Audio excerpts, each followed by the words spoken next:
For 28 years, she turned it down only to do it twice in a single week, a smirk playing on her lips. I inquired about the reason. She simply chuckled. That was the moment I devised the perfect scheme for retribution. It's often said that you can share your life with someone for almost 3 decades and still remain a stranger to them. I always found that hard to believe, up until 6 weeks ago. I am David Langston. At 52, I've crafted what many would deem a fulfilling life. Principal engineer at a prominent technology company located in Portland, Oregon. A resident in a peaceful neighborhood. Dad to 2 exceptional daughters currently attending college. I have consistently been the reliable presence. The stone. Guided by values, yet warm-hearted. Deeply feeling, yet always resilient. For 28 years, I've remained the same devoted husband to Lisa as I was on the day we exchanged our vows. At 51, Lisa excels as a real estate broker, effortlessly creating a welcoming atmosphere for her clients. Upon our first encounter, I was captivated by her serene essence and the subtle strength she exuded. She was not the most physically affectionate individual, often appearing distant during our intimate moments, yet I honored her boundaries. We constructed our existence piece by piece, our sanctuary, our professions. Guiding Chloe and Savannah, who are currently enrolled at Oregon State University. To the casual observer, we appeared unbreakable. We were the couple that others admired and said, "That's the ideal of marriage." The clock had just ticked past 11 p.m. It was a Tuesday when I finally posed the question that had been simmering in my heart for weeks. The room lay shrouded in darkness, save for the gentle amber light emanating from Lisa's reading lamp. She had just placed her book aside and turned her back to me, curling around her pillow as was her usual habit. "May I pose a question to you?"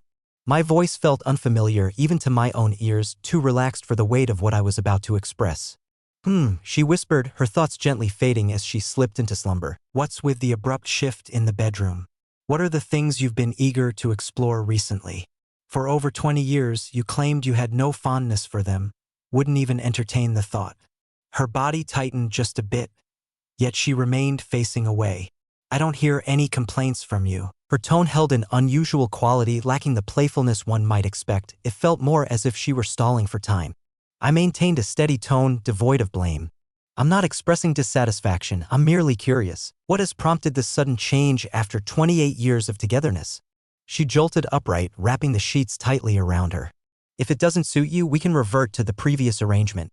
Her defensiveness merely reinforced the suspicions that had already started to take root in my mind. "You're nearly as daring as a few of my college girlfriends," I remarked, the words escaping before I could hold them back.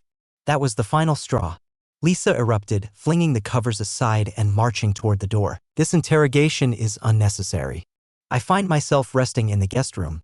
I stayed motionless, observing her departure, and just as her fingers brushed the doorknob, I finally broke the silence. "Everything is all right. I'll have all the answers by morning, regardless." She stood still, caught in the moment. "Could you repeat that?" I fixed my gaze on her back, my voice unwavering, even as a tempest raged within me. "I engaged the services of a private investigator 6 weeks prior. I will receive his complete report tomorrow morning." Lisa froze, as though the very breath had been snatched from her chest. She slammed the door shut, but moments later, she was back, pounding on it, sobbing, pleading for me to let her in, to talk to her. For the first time in our marriage, I turned away from her, not out of disdain, but because the truth mattered more to me than her solace. In the solitude of our bed, I gazed at the ceiling, tears quietly tracing down my temples and soaking into the pillow. The agony was overwhelming, yet beneath it simmered an unfamiliar force, a justifiable fury poised for release. Tomorrow would unveil the truth, yet tonight was reserved for sorrow. I stirred from my slumber at 2:47 in the morning. The awaken suggests I truly rested. My eyes burned, my throat constricted. The house lay in stillness, broken only by the soft hum of the furnace. I moved through the motions, reaching for the gym bag I had prepared the previous evening. Every detail accounted for. No text. What is there to say, truly? That wouldn't merely be an additional facade. The roads lay deserted as I made my way to the 24-hour fitness center. For almost 2 hours, I subjected myself to the relentless grind of weights and treadmills, driving myself to the point where my muscles cried out more fiercely than my racing thoughts. The sting of physical pain offered a much-needed reprieve from the emptiness that lingered in my heart. In the locker room shower, I allowed the hot water to cascade over my shoulders, observing as sweat and perhaps tears spiraled down the drain. I slipped into the fresh clothes I had packed, a pair of slacks and a button-down, which I managed to keep wrinkle-free by hanging them in the car overnight. At 6:15, I found myself settling into a booth at Benny's Diner, just a short walk from my office. The establishment was starting to come alive with the familiar faces of early morning patrons, predominantly hard-working individuals in blue-collar attire, alongside a handful of sharply dressed executives eager to seize the day. I have visited this place countless times throughout the years whenever I sought clarity in my thoughts. The soft murmur and aroma of coffee created an ideal atmosphere for making tough choices. The table trembled as my phone buzzed softly against its surface. Lisa, once more. The display revealed 37 missed calls and 22 unread messages accumulated since the stroke of midnight. I placed the phone face down, leaving all notifications untouched. How about some coffee, dear? A steaming pot was brought forth by the waitress. Absolutely, and I look forward to more. My voice echoed emptily, even to my own ears. Once she departed, I reached out to Tanya Wallace, my deputy director and a figure who had evolved into a mentor for me over the past few years. Let's have a conversation before office hours at Benny's if you're available. Significant. Her response came in a heartbeat. I'll arrive in 15 minutes. As promised, she showed up 14 minutes later. Her keen gaze assessed my disheveled look before she settled into her seat. Wow, David, you really look like you've had a rough time. What transpired? I provided her with the brief summary. Lisa's abrupt shift in demeanor, the clash we had last night, the private investigator I engaged 6 weeks prior. It seems you don't have anything solid at this point, do you? She inquired, gently swirling cream into her coffee. As I awaited our 8 o'clock rendezvous, I glanced at my watch. However, I believe I have a good sense of what his words will be. Tanya gave a slow nod. 3 years prior, she had endured her own divorce, a harrowing experience that almost shattered her. Do you want to hear how I discovered Max's affair? She inquired. I shook my head in disbelief. Chlamydia, she stated with a straightforward demeanor. After 23 years of marriage, I discovered that I had contracted an STD from my husband. When I confronted him, he surprisingly turned the tables and accused me first, claiming I must have cheated. She let out a harsh, mirthless laugh. Timeless display. He ultimately confessed when I presented him with the doctor's report. I flinched. I apologize. Refrain from doing so. The greatest event in my life over time. She inclined her body slightly forward. Listen, David, the reality isn't always attractive, but it's essential. If Lisa has been unfaithful, the most painful aspect isn't even the physical betrayal. The lack of respect is what stands out. Gazing into your eyes each day while deceiving you. I nodded, a sense of resolve solidifying within me. Hope had faded into oblivion. I was merely awaiting confirmation. To bring the story to a close, you really shouldn't go home tonight, Tanya said. Enjoy a getaway at my family's charming lake house. It's located at Willow Lake, vacant until Memorial Day. I can send you the door code via text. I'll consider it, I responded, even as other ideas began to take shape in my mind. If the evidence from this morning validated my suspicions, I wouldn't merely withdraw. I would retaliate. I settled the bill, expressed my gratitude to Tanya, and made my way to my car. The sky began to glow with a soft light. A bright April morning that seemed almost unfairly lovely considering the situation. I entered the detective's address into my GPS and slipped into the flow of the morning traffic. As I drove, a single thought echoed in my mind, a haunting refrain. If this is the path you've decided to take, Lisa, I will be the one to bring it to a close. The detective's office resided in a nondescript brick building in the heart of downtown, wedged between an accountant and a dentist. Frank Reeves was a retired cop, his hair a mix of salt and pepper with eyes that had witnessed far too much. He bypassed the trivialities of conversation. Everything you need is right here, he remarked, pushing a hefty manila envelope over the desk. Almost 100 pages. Images, records, communication logs, SMS conversations. For 6 weeks, the watchful eyes observed. I gazed at the envelope, yet my fingers remained still, untouched by its presence. Mr. Langston, Reeves remarked, leaning in closer. I have dedicated 2 decades to this endeavor. I understand your emotions. Yet, whatever lies within, he gestured toward the envelope. Knowing is far superior to merely wondering. With fingers that felt like ice, I pried it open. The initial image captured Lisa as she stepped into an unoccupied house, a for sale sign prominently displayed outside. Nothing suspicious. The second captured her in a moment of laughter with a man who appeared to be in his early 40s. Strong physique, luxury timepiece, flawless smile. According to the typed label, it reads Trevor McNeil, her associate at Oregon Elite Realty. In the fifth photo, they shared a kiss in the driveway of yet another empty house. Reeves clarified that they utilized the properties featured in her listings. Flawless disguise. They gather 2, occasionally 3 afternoons each week, from time to time at his residence in Lake Oswego while his wife is away. She works as a pharmaceutical representative, often away during the weekdays. I sifted through more photographs, each one driving another nail into the coffin of my marriage. Then arrived the transcripts. Reeves mentioned that a recording device was installed in her car, permitted in Oregon for these purposes. I glanced over the conversation. Snippets of dialogue left me feeling nauseated. Lisa, he remains completely unaware. He places too much faith in others. Trevor, have you ever considered sharing that with him? Lisa, and destroy this? Absolutely not. Subsequently, an unsettling conversation arose regarding a swap party Trevor had participated in prior to their meeting. Her laughter twisted my insides. Lisa, perhaps you could take on the role of my physical education teacher now. I lingered in my car for half an hour after departing from the detective's office, the folder weighing heavily on the seat next to me. The pain had faded away, leaving only a sense of numbness in its place. The woman I had cherished for 28 years felt like a complete stranger. Had she always existed in this way? The journey to Oregon State University lasted 40 minutes, yet the scenery barely registered in my mind. The campus thrummed with the vibrant energy of springtime activity. Students sprawled across the quad, tossing frisbees and lost in books beneath the shade of trees. I reached out to both girls. Student hub. I must see you in Savannah. Crucial. They made their entrance 15 minutes apart. Chloe burst into the room from her electrical engineering lab, her safety goggles perched atop her head. Savannah followed, her pre-med textbooks held tightly against her chest. My girls, the sole reality that remains in my existence. Dad, you look awful, Chloe remarked without hesitation. Her straightforwardness mirrors my own. What seems to be the issue? I attempted to voice my thoughts, yet silence enveloped me.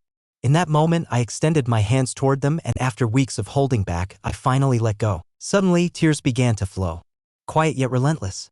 They shared worried looks that enveloped me in a comforting embrace. After a brief moment, I gathered my composure. I dabbed my eyes with the napkin that Savannah offered me. I apologize, I murmured. I never intended to break down in that way. Dad, you're frightening us, Savannah said, her voice quivering. Kindly share the details of the situation with us. I inhaled deeply. Your mother is involved in a romantic relationship with a colleague, a man named Trevor McNeil. Chloe's expression grew steely. Do you really think so? Rather than uttering a word, I pushed a solitary photograph across the table, the simplest one that nonetheless conveyed the reality. Lisa and Trevor shared a kiss beside a sign that read "Sold." Chloe gazed quietly, while tears welled up in Savannah's eyes. I possess it all, I murmured softly. Images, audio clips, chats, I'll keep the rest to myself. It's best if you don't look at it. I regret that I had to. We don't need to see it, Chloe stated with conviction. I have faith in you. Savannah gazed upward, her eyes glistening with tears. Are you planning to separate from Mom? The question landed with a jolt. It appears there are no alternatives available. My voice faltered. I still have feelings for your mother, but not for the individual capable of such actions. I cherish the woman I believed her to be, the one who held me in high regard. Savannah's phone vibrated softly. Lisa's name illuminated the display. Chloe snatched it up before her sister had a chance to respond, pressing it to her ear. If you need someone to talk to, call Trevor, she said with an icy tone, then hung up. I extended my hand across the table, grasping theirs once more. Regardless of her actions, she remains your mother. Don't despise her, yet don't overlook this matter either. Honor her, but ensure you don't become a quiet partner in her actions as I once did. Savannah nodded slowly, her tears continuing to cascade down her cheeks. Chloe gripped my hand with such intensity that it was painful. What comes next? At this moment? Savannah inquired. Indeed, I remarked as an unusual tranquility enveloped me. We begin anew.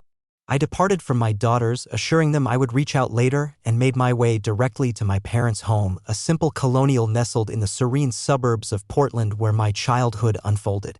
It remained largely the same throughout the years. The porch swing remains unchanged. The flowering dogwood tree still stands in the yard. embodying the same sense of stability I sought to replicate in my own marriage. Mom swung the door open before I even had a chance to knock, as though she had been keeping an eye on the driveway. "David, what seems to be the matter, dear?" Elaine Langston had always possessed the uncanny ability to understand me completely. "Is father back?" I inquired, crossing the threshold of the well-known entryway, within the confines of his study. "David, you're making me uneasy." I discovered my father settled in his well-loved leather chair, reading glasses resting on his nose, a half-completed crossword puzzle lying in his lap. Raymond Langston, a former high school principal now enjoying retirement. A man who speaks little yet possesses profound insight. He glanced my way and set his puzzle down. "I've come to the realization that Lisa has been unfaithful to me," I stated matter-of-factly. "For several months, most likely extended." Mom inhaled sharply behind me. Dad's expression remained unchanged, yet I could see the shadows deepen in his eyes. "I engaged the services of a detective. Evidence is at hand." Mom settled into the chair opposite him. "Oh, David, is that really what you think? It seems there may have been a miscommunication. Perhaps this man was in pursuit of her. Seize the opportunity." "Mother," I interjected softly. "Lisa acted of her own free will. She was open to it." "Excited, indeed." I took a deep breath. "Do you want to know what causes the deepest pain? Not even the treachery. It's coming to terms with the fact that she no longer regards me as deserving of even the simplest respect." Father nodded slowly. "When respect fades, all that remains is mere performance." His straightforward remark struck a chord. 28 years. Minimized to execution. "What actions will you take?" Mom inquired, her eyes glistening with emotion. Just as I was about to respond, my phone began to ring. Dolores Bennett, the mother of Lisa. I showed the screen to my parents. "I should take this." The call was brief. Dolores demanded I come to their house immediately. Her tone made it clear Lisa had already called her, with a heavily edited version of events. "I'll go," I said after hanging up. "They deserve to hear it from me." Dad stood and clasped my shoulder. "Remember who you are, son?" The Bennetts lived in a sprawling Tudor-style home in Lake Oswego's most exclusive neighborhood. Howard Bennett had made his fortune in commercial real estate, the connection that had originally brought Lisa into the business. I'd always felt slightly out of place in their world. Despite my own comfortable salary and career success, Dolores opened the door with a face like thunder. Howard stood behind her, arms folded tightly. "What exactly are you accusing our daughter of?" Dolores demanded before I could even sit down. I stayed calm. "It's not an accusation when there's proof." Howard stepped forward. "She's having an affair? You have evidence?" I nodded, reaching into my briefcase for a redacted version of the detective's report. "I don't want you to see the photos. They're not something parents should ever have to see." Howard took the folder while Dolores paced, fuming. "So because of one mistake, you're going to destroy this entire family?" She spat. 28 years of marriage thrown away? Something in me snapped. "You're wrong, Dolores. This wasn't one mistake. This was a series, a system, a repeated choice." I pulled out another stack, printouts of text messages between Lisa and her best friend, Lori Whitaker, her so-called confidant. "The instigator. Read this," I said, handing it to Howard. "See who encouraged your daughter." The messages were damning. Lori describing Trevor as a gift to Lisa, praising his prowess, egging her on. "Lisa, you'll never forget what it feels like to experience real size." Lisa's reply made my stomach turn all over again. "I've never met anyone who makes me think about right and wrong less. I just want more." Dolores' hands trembled as she read over Howard's shoulder. When she finished, she sank into the sofa, suddenly looking her age. Howard shook his head. Disappointment carved deep into his expression. I stood, straightening my jacket. "I didn't come here to ask permission for a divorce. I came to inform you, out of respect. I've always valued our relationship. But I won't live with someone who no longer sees me as a man." Dolores opened her mouth to protest, but Howard silenced her with a quiet look. At the door, I turned back. "And if Lori contacts me again, I'll make every single message public. Not just to you, to the school where she teaches, to her husband's firm, to their church." I closed the door behind me. Without looking back, the spring evening air felt like the first clean breath I'd taken in months. My phone buzzed again. "Lisa, for the 100th time today." I declined the call and texted Tanya instead. "I'll take you up on that lake house offer." After leaving the Bennetts, I pulled into an empty church parking lot and sat quietly. There was one more person I needed to see, one more piece to complete this awful puzzle. Monica Ellison, Trevor McNeil's wife. The detective's report had included her routine. Every Saturday morning, she brought their 2 young kids to Willowbrook Park, where a circle of moms gathered while their children played. A public place, but private enough for a conversation. I went home first, showered, changed into casual but presentable clothes, khakis and a light blue button-down. Nothing threatening, nothing confrontational. I wasn't looking to cause a scene, I just needed the truth to reach the right ears. Willowbrook Park was alive with weekend energy. Little league games on the diamonds, teens skateboarding, families grilling nearby.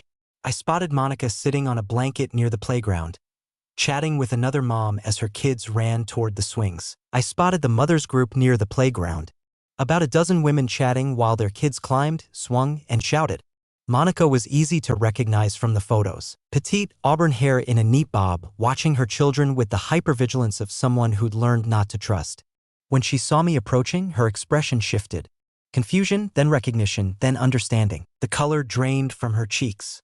A tall woman with similar features stepped between us. Defensive. "Can I help you?" she asked coolly. Her tone made it clear she meant the opposite. "I need to speak with Monica," I said calmly. "Privately." "I don't think so," she replied, arms crossing. "Janelle, it's okay." Monica's voice was soft but steady. She looked me in the eye. "You're Lisa's husband." It wasn't a question. "I am David Langston." 5 minutes, that's all I'm asking. Janelle looked ready to argue, but Monica touched her arm. "It's fine. Watch the boys for me." Monica led me to a wooden picnic table beneath a maple tree, just far enough to be out of earshot. Silent tears tracked down her cheeks, but she made no move to wipe them away. "I have evidence," I said, getting straight to the point, "about Lisa and Trevor. I won't go into detail, but I need to ask you something. Is this the first time Trevor's done this?" Monica let out a bitter laugh. "Third time that I know about. After our second child, something changed in him. He developed this thing about training women, like to be the instructor. I was his first student, you know? I hadn't expected such honesty. I'm sorry, I tried to forgive him the first time. Tried counseling the second. But this time," she shook her head, "with your wife, he's gone further than ever. Not even hiding it anymore. He brought her to our house while I was visiting my mother." I swallowed hard, forcing myself to stay composed. "I brought you something."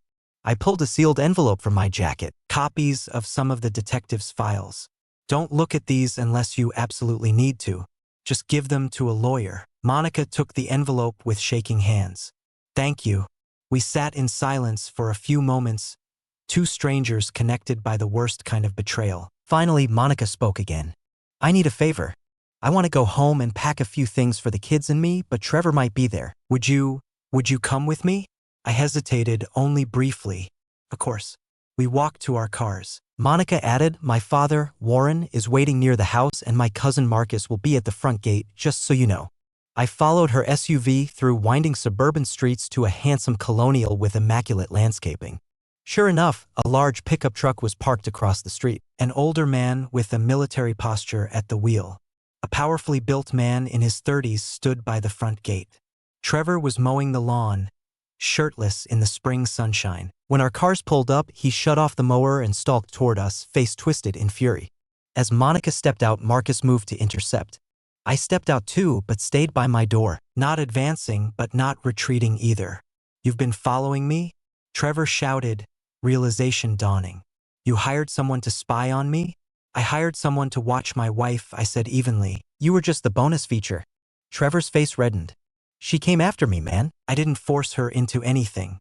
I felt something unexpected. Calm." "Thank you," I said, "for helping me make up my mind about Lisa." Trevor tried to push past Marcus to get to me, but Marcus shoved him back, sending him sprawling onto the perfectly manicured grass. "This is over," Marcus said flatly. Warren had stepped out of the truck now, arms crossed, watching everything silently. Monica touched my arm. "Thank you for coming. You should go now. We can handle the rest." I nodded and turned to leave. Warren intercepted me before I reached my car. "A decent man," he said, extending his hand. "You're not alone in this. Monica could use someone who understands." I shook his hand, feeling a strange kinship with this family of strangers. "Take care of her." As I drove away, I glanced in the rearview mirror. Trevor sat defeated on the lawn. Monica was walking into the house, Marcus at her side, Warren standing guard like a sentinel. A mirror image of my own imploding marriage. My phone buzzed. A text from Tanya. Lake house code is 5280. Keys under planter on the back deck. Take all the time you need. It was time to disappear for a while. A week at Cooper Lake cleared my head. The small cabin perched at the edge of the water became my sanctuary. No Lisa, no Trevor, no drama. Just the rhythmic lap of water against the dock and the occasional call of a loon across the misty morning lake. Then, Dolores called. "David, you promised you'd talk to Lisa one more time. She's in a bad way." I had promised reluctantly. "I need a few more days," I told her. "Of course," she said. Her voice had lost its usual sharpness. 3 days later, I called Lisa. "Come to the lake house Saturday noon. We'll talk." "Thank you," she whispered. I could hear the relief in her voice. I spent the morning preparing. Not mentally, I already knew exactly what I was going to say, but physically. I set the patio table with 2 place settings, made simple sandwiches, cut fruit, chilled a beer for myself, and set out a bottle of Pinot Grigio for her. This would be civil, adult, final. Lisa arrived at exactly noon, punctual as always. She wore jeans and a soft blue blouse, her hair pulled back in a loose ponytail. She looked exhausted but beautiful, still the woman who had once been my entire world. Now a stranger I knew too well.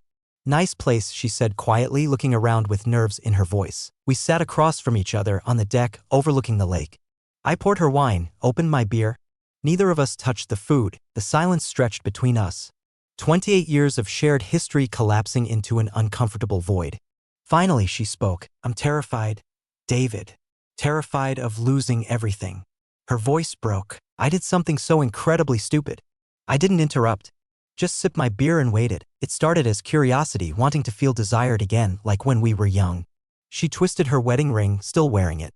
Then it spiraled out of control. I kept thinking I could stop any time. But then I didn't want to. She looked up, eyes pleading. "I'll do anything to rebuild what we had. Any conditions you set. Counseling, complete transparency. Just please don't give up on us." I took a long pull from my beer, feeling oddly detached, as if watching the scene unfold from above. "I can forgive you, Lisa, but not for your sake. For Chloe's. For Savannah's. For my own. Forgiveness isn't about going back. It's about not carrying hatred forward." Tears spilled down her cheeks. She nodded, understanding at last that this wasn't a negotiation. "We're going to divorce," I continued, voice steady. "The lawyers have the paperwork ready. From now until it's finalized, we communicate through them. After that, if there's something important about the girls or finances, you can call. But only then." "And us?" she whispered. "There is no us anymore. There's you. And there's me, 2 separate people who once shared a life." We sat in silence again, this time more peaceful. Birds called from the trees. A light breeze rippled across the lake. Finally, Lisa stood. "I never stopped loving you," she said. "I just forgot how to show it." I know. It was all I could offer. 7 months later, the divorce was final. I bought the lake house from Tanya's family. Made it my permanent home, a quiet place with no echoes, no apologies needed. Life went on. Chloe graduated with honors, took a job with a defense contractor in Seattle. She called me every Sunday evening without fail. Savannah enrolled at Johns Hopkins Medical School, got engaged to a classmate, a quiet young man who looked at her with genuine adoration. She remained distant from her mother, though I encouraged reconciliation. Lisa began dating again. An accountant, according to Dolores, who had become an unexpected ally. "He seems gentle," she told me, "and steady." "Good," I said, and I meant it. Lori Whitaker and her husband Grant left Oregon after the emails I'd sent reached her school's administration, his company, and their church community. I wasn't sued. Every word had been true. Trevor McNeil resigned after being called in by HR. Monica got full custody, sold their house, and moved back to Michigan to be with her parents. Sometimes I thought about her, hoping she'd found peace. 2 years later, at a graduation party for a mutual friend's son, I ran into Janelle Ellison, Monica's cousin, the protective woman from the park. "David Langston," she said, smile lines crinkling around her eyes. "How are you holding up?" We talked like 2 veterans of the same war, sharing stories from opposite sides of the battlefield. Janelle had divorced too. Her husband's infidelity came to light after Monica's situation. She carried no bitterness, only clarity, and a kind of hard-won strength I instantly recognized. One summer afternoon, Janelle appeared at my office door. She knocked once, stepped in, and closed the door behind her. "Just stopping by," she said with a slight smile. I wasn't the same man I'd been 5 years earlier, more guarded, perhaps, but also more honest, more whole. But I was still man enough to recognize that something's worth having come slowly, deliberately, with clear eyes on both sides. This story doesn't end with passionate new love or dramatic declarations. It ends with something better. Peace, self-respect, wholeness, and the quiet understanding that sometimes the best chapters come after you've closed the book on the ones that hurt.